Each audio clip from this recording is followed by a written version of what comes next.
Hello everybody out there in YouTube land. This is Bill Purdy from Fair Winds Photography.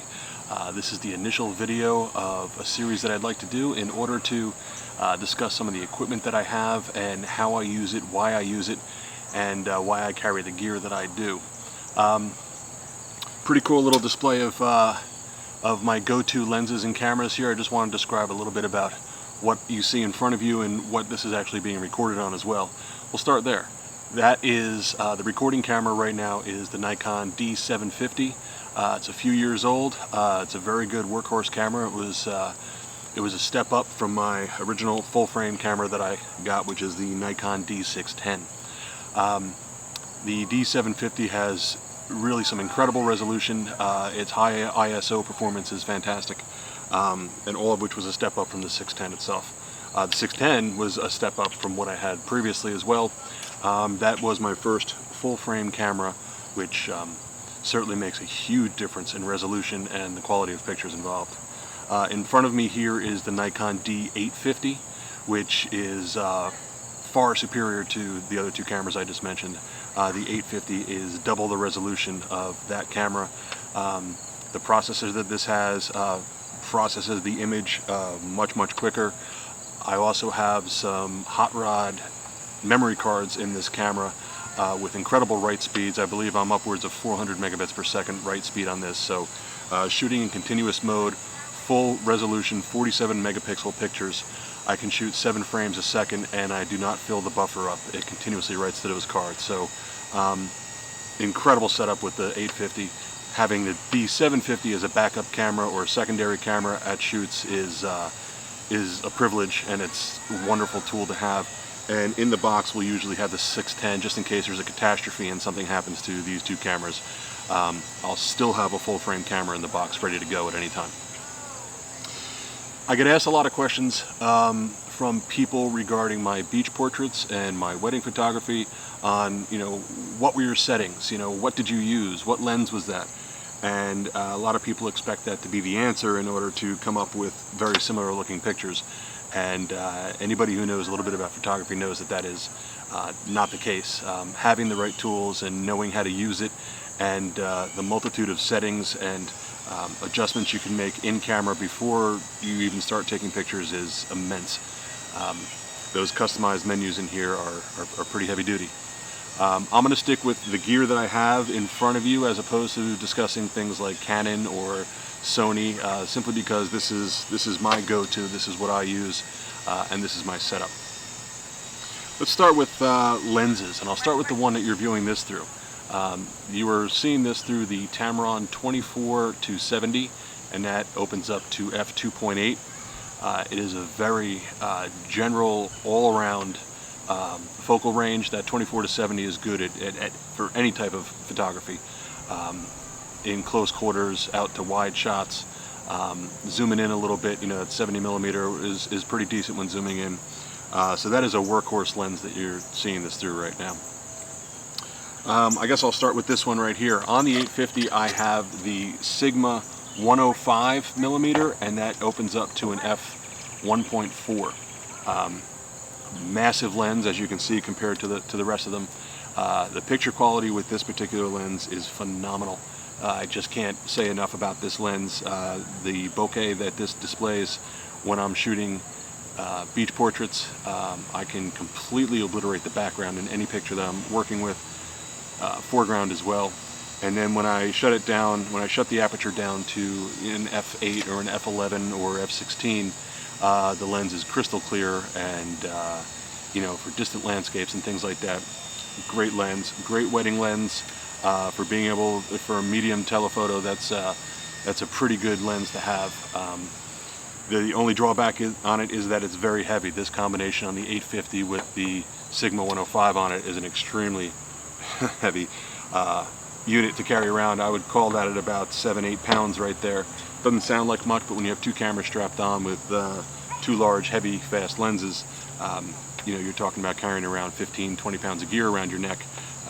After 4 or 5 hours, that gets old. Let's move up a little bit further. This one is a 50 millimeter. This is the Nikon 50 f1.4. This is also a fantastic lens. I'm going to probably say that about all these because, you know, they're mine. I love them. This particular lens has the same bokeh effect as this. It really, really blurs the background, blurs the foreground. It's very light. 50 millimeter is a very general idea of a lens to have, because this is simulates what your eyes see naturally. So if I were to put this on, this gives me a pretty good focal range of what my eyes would see as far as zoom range, let's say. And the 1.4 aspect of this makes it makes both of these a very good low light lens. So that way, if I'm shooting in very dark situations, these lenses add in or allow in a lot of light.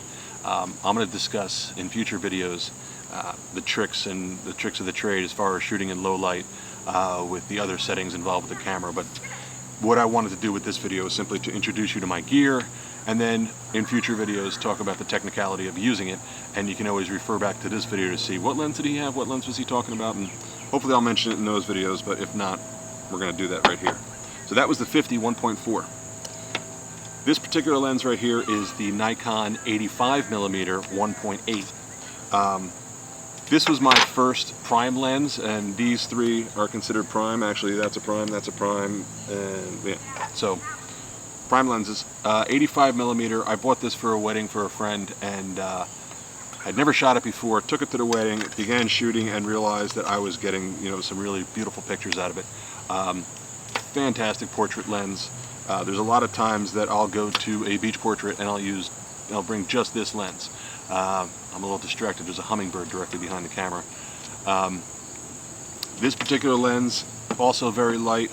I forgot to mention about the 50mm. This is a great lens. I've learned multiple trips to Disney World, instead of carrying half of these lenses with me and having 35 pounds of gear in my backpack, I've learned to bring one camera, one lens, the 50. Great for inside the rides too. Moving down the line, what do we got here? This is another prime. This is the 14mm Rokinon. This opens up to f2.8. This was my first very wide-angle lens. It wasn't cheap. It was relatively cheap compared to everything on the table. You know, it was a couple $100. Not the highest quality lens on the table, but this lens for taking very wide-angle shots at weddings of the entire banquet room, or an entire wedding party, you know, doing something. It's a really good lens to have. Astrophotography, this is really nice to have. You can really see the entire sky with this particular lens. I won't get into too many details about accessories that you can add to these.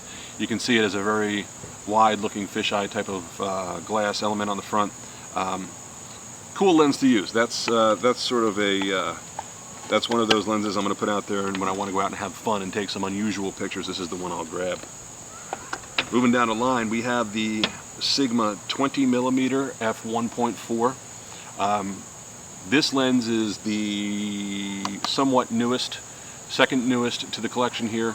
I wanted something similar to the 14mm, but this is the 2.8, this is f1.4, so this lets in almost twice the light. It's a lot heavier, but the quality is much better. The pictures are crystal clear.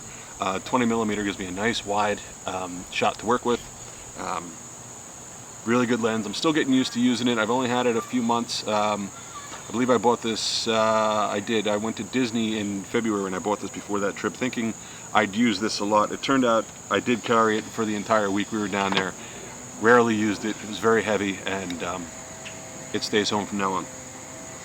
Moving down the line was my first non-kit lens that I bought years and years and years ago. This is the Nikon 70-300. This one is more of a budget lens, and this one has an aperture of f4.5 to 5.6. Now what does that mean? Well, the interesting thing about this particular lens, and with most kit lenses, the cheaper lenses, is that when I am at 70mm, which I am at right now, it is a maximum aperture of f4.5. As I zoom in, that aperture becomes more and more pinched down. So I am all the way up to f5.6 right now at 300mm. So the widest it opens changes as you zoom in and zoom out. So not really a deal breaker for me, which is why I bought it. It wasn't exactly the most expensive lens on the market. It wasn't cheap, but it wasn't expensive. but that particular lens to this day still takes beautiful, beautiful, beautiful pictures. And it is a go-to lens if I need to zoom in close on something. It's my most powerful zoom lens, which I've taken some great pictures with it in the past, so I like that. This is the newest addition to the pile. This is the Tamron 70-200 f2.8. This is the go-to lens for professional photographers. You'll see anybody who calls himself a professional is going to have a 70-200 f2.8 in their bag, and rightfully so. This is an incredible lens.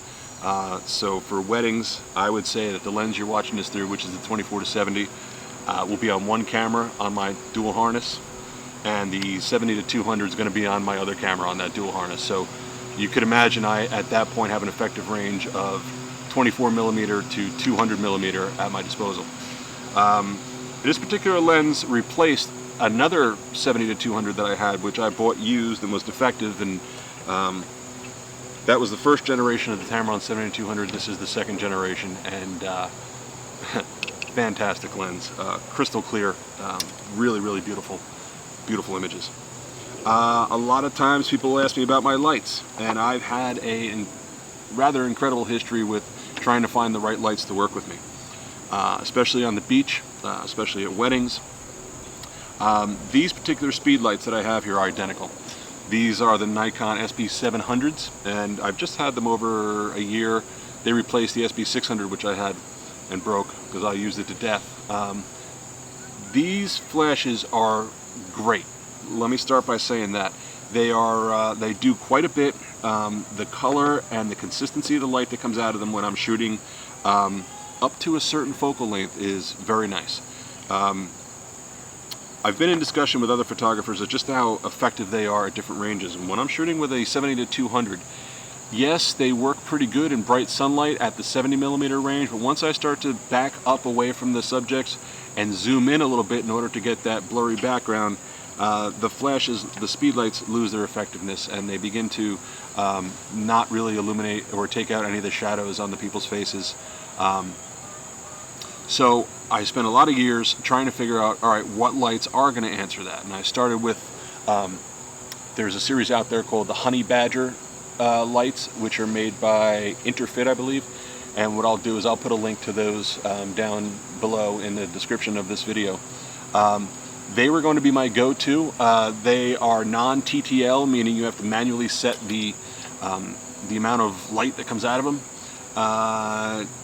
They are also AC powered, meaning you have to plug them into a wall.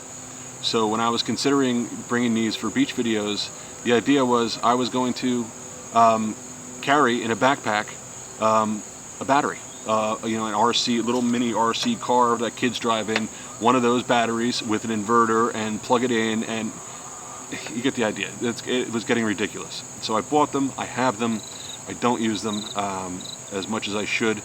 But I do have them at my disposal, and whenever I need a light to blast something out kind of blindly, they're the ones to go to.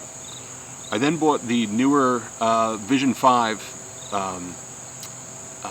battery-powered lights, which have a self-contained lithium-ion battery, and they are 400 watt-seconds. I should mention that the Honey Badgers were 320 watt-seconds.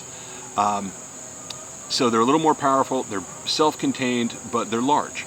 Again, the idea was to carry them in a backpack and to show up on the beach and be able to carry 2 cameras, 2 stands, 2 lights in one trip. And the more and more gear I saw myself bringing, the more and more I realized that that wasn't the answer. So the answer is in front of you. I bought these Godox AD200s, and these lights are battery powered. The batteries are out of it right now because they're charging. These have several different heads that come with them. This particular head is a bulb head, which you can see I have in a cone diffuser.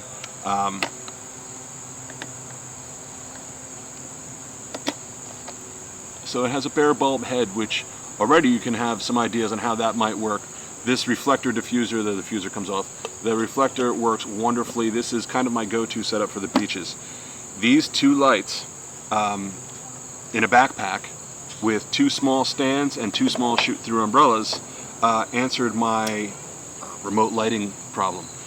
They're very light, they're very powerful.